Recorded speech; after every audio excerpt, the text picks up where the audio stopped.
Thank you for that introduction. Yeah, very happy to be here to share some of the first results of the baseline data from the NoHoW trial. So I have no conflict of interest to declare. So my part will be to present the data on weight loss history in relation to clinically significant weight loss as we define the weight loss at baseline in the NoHoW trial. So starting with some background, we know that nearly all treatment-seeking individuals with obesity report at least one previous weight loss attempt. And weight loss history has been suggested to affect weight loss outcome. However, previous literature shows some conflicting results on how weight loss history relates to future weight loss attempts. One hypothesis suggests that frequent past weight loss attempts may lower motivation and confidence in future attempts and/or be a marker for struggle in maintaining new lifestyle behaviors, thereby suggesting that fewer previous attempts would be beneficial. On the contrary, we have an alternative hypothesis suggesting that practicing coping with lapses can potentially improve self-efficacy and increase the chance of a positive outcome, and thereby suggesting that greater number of previous weight loss attempts would be beneficial.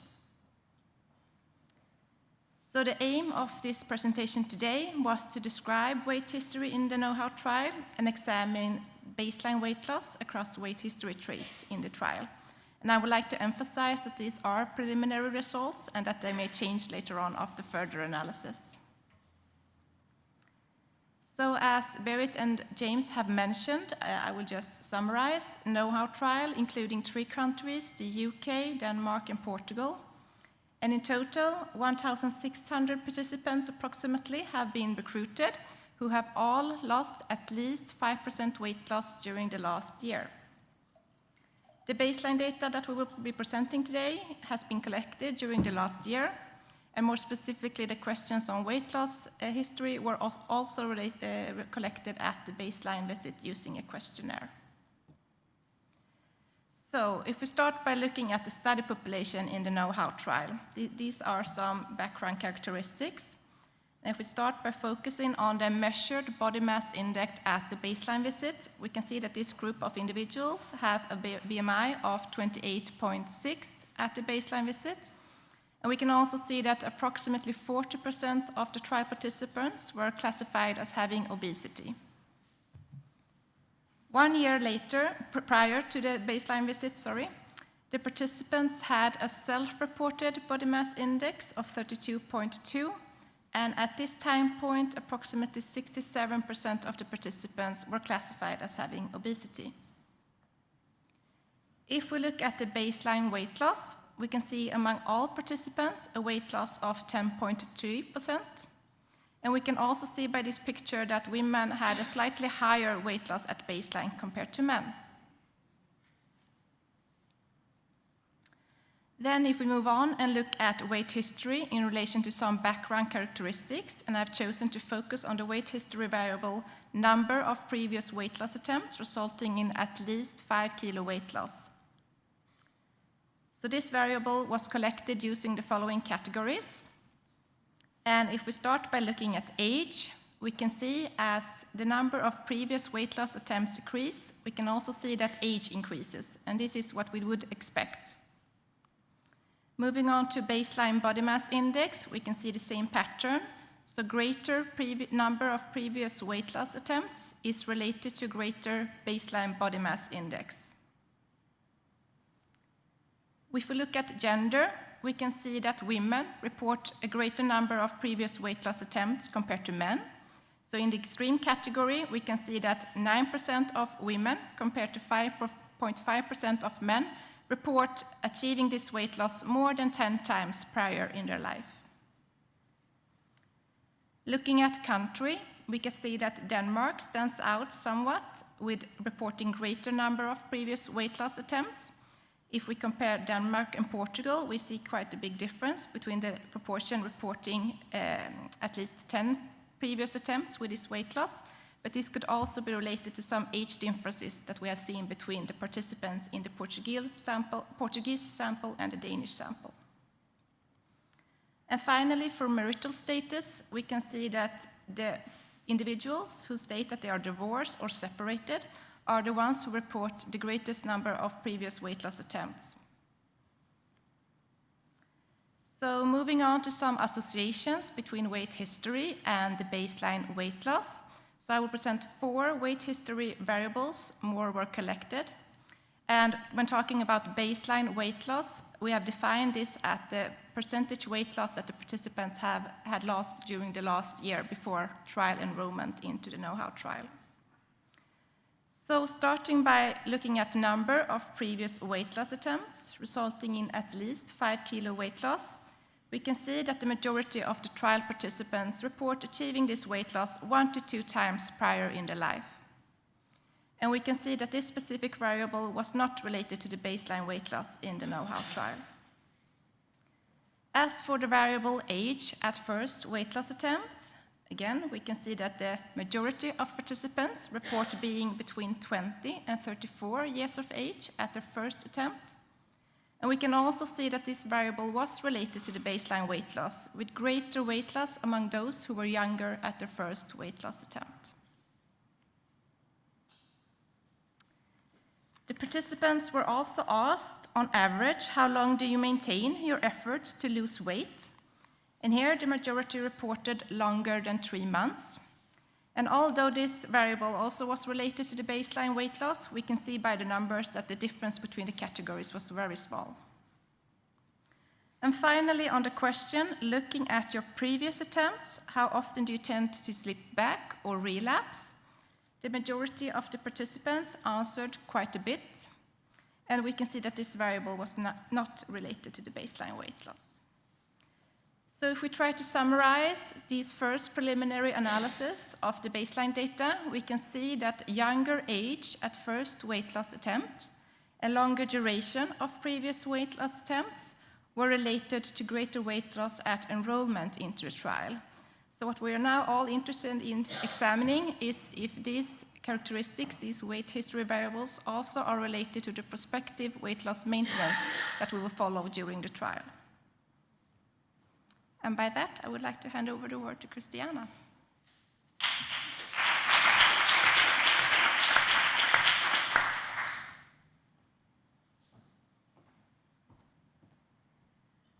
Good afternoon. So following from my colleague's presentation, I will now be focusing on describing the characteristics of these participants in terms of emotion regulation, self-regulation, and how these 2 constructs may interact. So first of all, I have no conflict of interest to declare.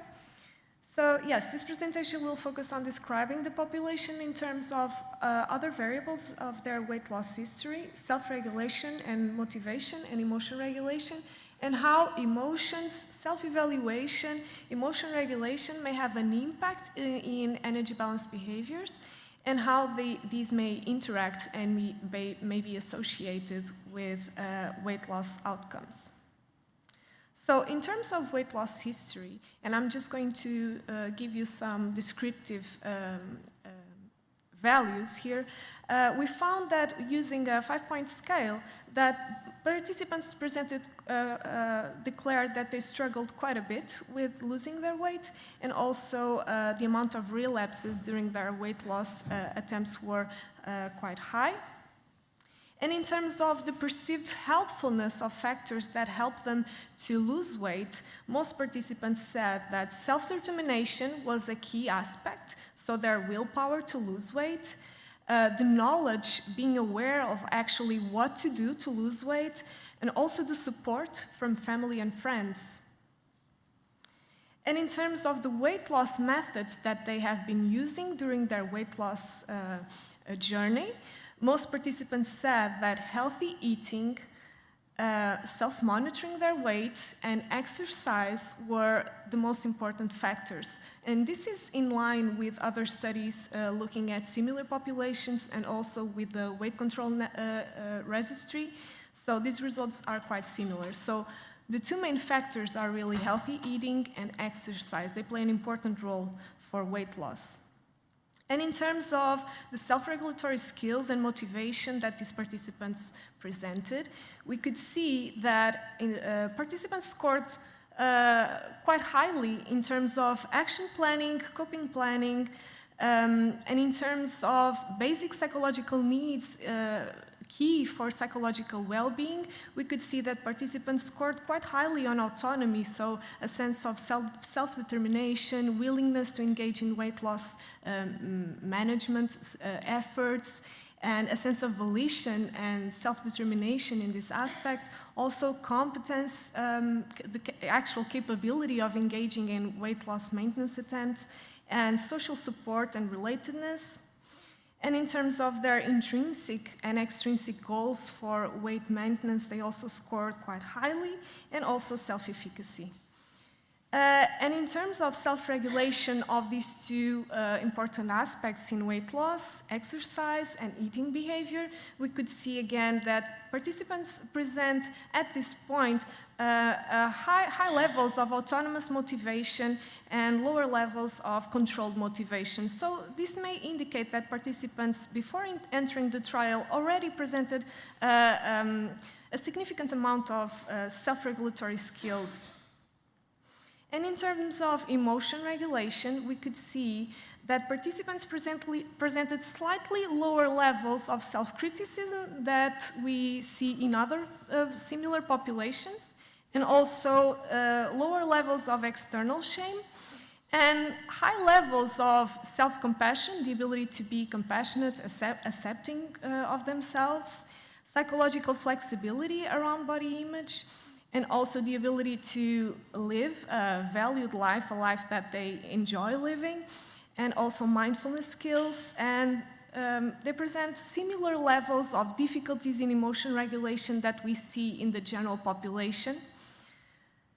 And in terms of eating behavior, we could see that these participants presented similar but slightly higher levels of the ability to eat intuitively, and similar levels of eating restraint, susceptibility to hunger and disinhibition, and power of food, and also similar levels of binge eating symptoms of what we see in other populations with similar characteristics.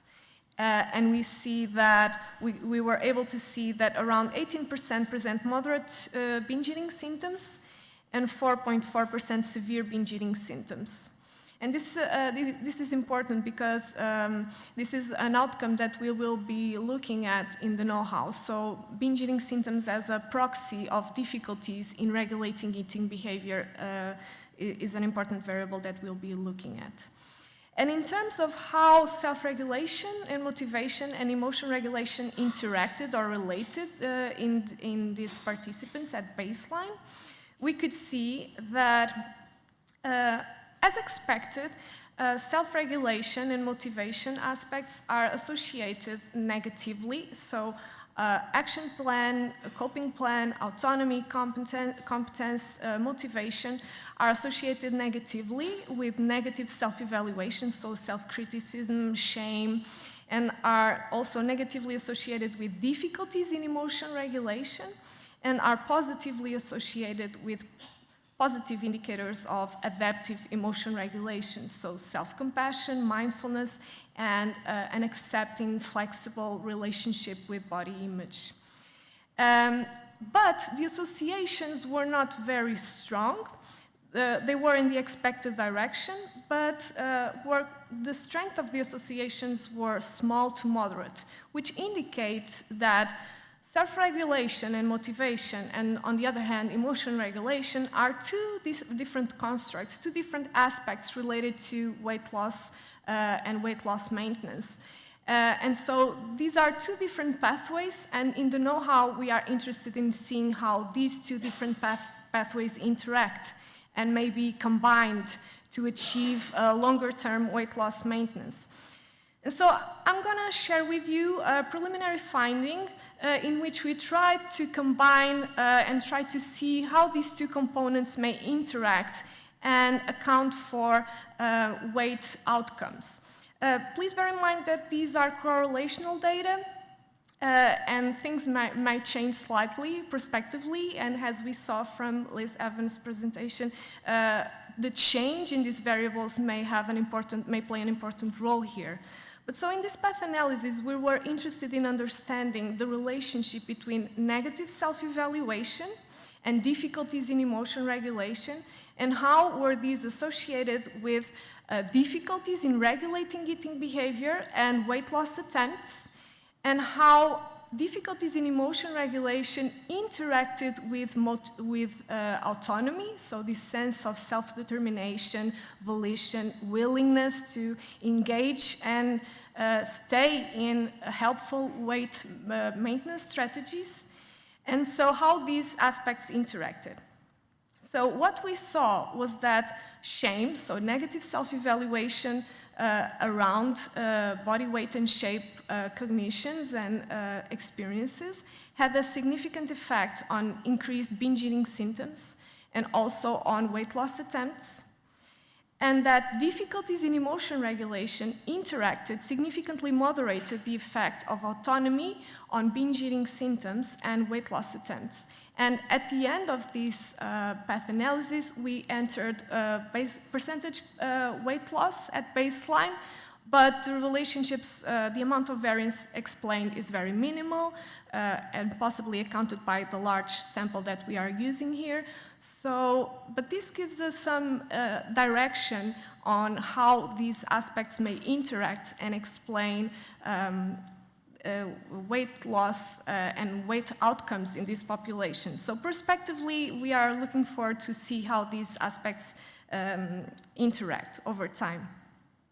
So to summarize these results, we could see that negative self-evaluation, and here we focused on shame, perceptions, is associated with loss of control of eating and is indirectly associated with weight loss attempts, and that difficulties in emotion regulation may impact the effect of autonomy to engage in weight management efforts, which may impact self-regulation of eating behavior.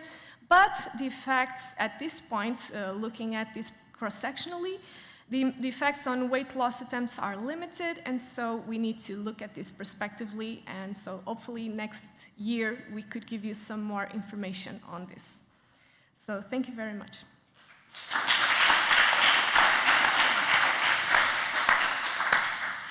We've got time for a quick question. Oh, yeah, for both bits of the presentation, whichever. I have a short question for you. Just which instrument did you use to assess the binge eating symptoms? It was the binge eating scale. So it gives us, it's a scale that has been widely used because it focuses on the cognitive, behavioral, and emotional aspects on binge eating, and it can give us a dimensional perspective of binge eating symptomatology. So here we are not focusing on binge eating episodes, but we are focusing on this perception of uncontrolled eating behavior from a dimensional perspective.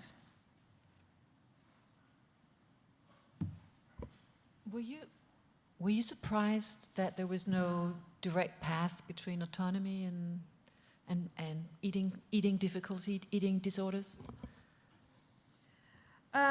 Yeah, there was no direct effect, so it indicates that this association is mediated and influenced by other variables that we are working on in the project. So I think it's very interesting to see how these associations are not straightforward. They are influenced by other mechanisms, and we are combining those mechanisms, which I think is very interesting.